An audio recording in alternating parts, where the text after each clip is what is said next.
Today I'm trying out the Stan Onyx hinge. I was having a little bit of form issues, having some target panic, such like that. So I figured I would give this a shot.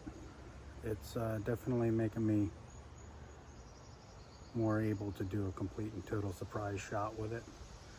My only complaint with it is these little screws they give you are kind of crap. In order to get it tight enough so that this doesn't move. The first screw actually stripped. I had to take a chisel to it and actually get it out.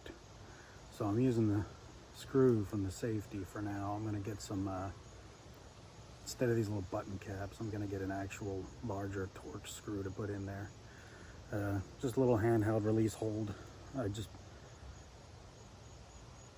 looped it through here where the little opening is. Works pretty good. I also tied up something to put on my bino harness that I can leave it sitting in there for when I'm hunting, so that I don't have this wrist strap on all day. My kid likes these because it's got a little compass and the whistle and a flint in there.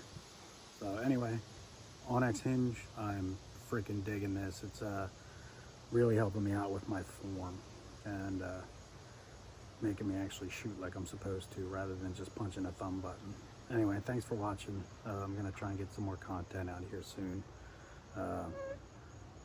Follow, like, subscribe, you know, all the stuff that everyone likes to say on YouTube. I'm just trying to make some videos for a gimpy archer that has a tough time holding stuff, that can't use a standard trigger puncher release.